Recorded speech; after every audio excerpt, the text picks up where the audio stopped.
anger and warning. She heard a flapping of wings as if the owner were trying to beat off something rather than fly. A response came from over the lake. This, Jan, is what you came for. Let the weekend be packed with moments like this. As if chasing the cry of the bird, a gentle chill blew in from the lake. She placed her food on the pebbles, crawled back into her tent, and extracted her rain cover from the rucksack. She wrapped it around her shoulders and got back on her stool. The stool sank a little into the pebbles. When she was ready, she picked up her meal. To the side, where the flapping of wings had come from, a movement registered in her peripheral vision.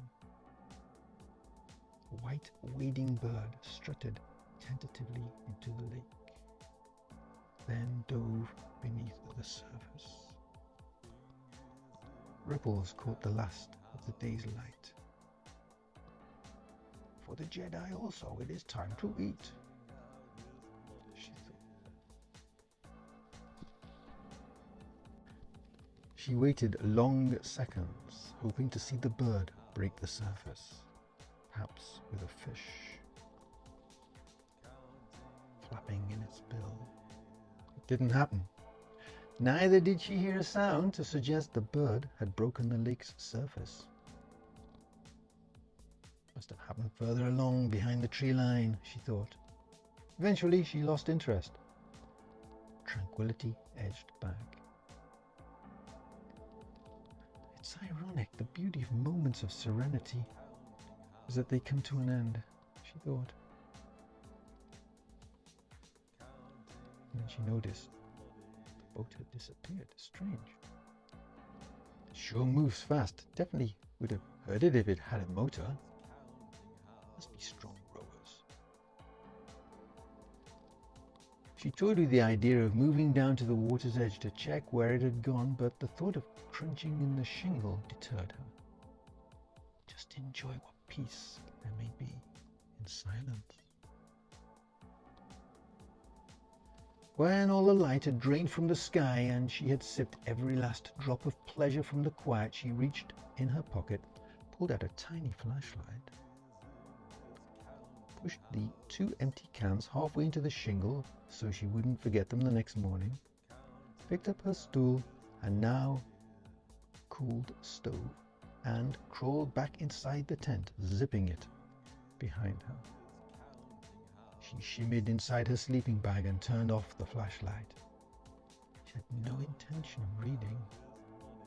She wanted to soak in the lack of bustle, let it massage her, make her feel limp like a kitten being carried by its mother by the scruff of the neck. Gotta admit, it definitely is peaceful here, she thought. No frogs, nothing, not even the sound of a breeze in the trees. Definitely no damn traffic in the distance.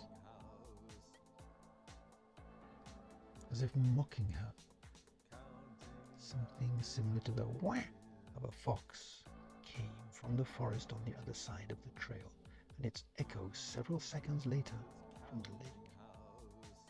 Moments passed. Then from the direction of the path, close behind her head, came the sound of shingle being displaced. Whatever it was doing, it was not moving in a carefree manner. On the contrary, it was moving with the measured speed of a cat stalking a bird. Jen froze, suddenly afraid. The sound inched nearer. Jen held her breath, her mind racing through possible ways to react if she needed to fight with a hungry wild animal. Was she supposed to just freeze and hope it didn't see her?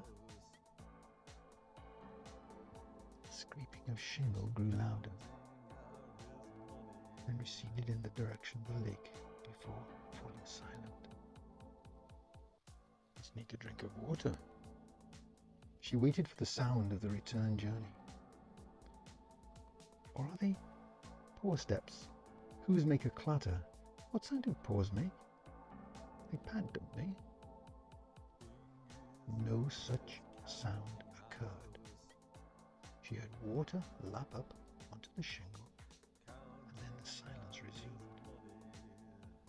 Had the fox, or whatever creature it was, gone fishing like the bird?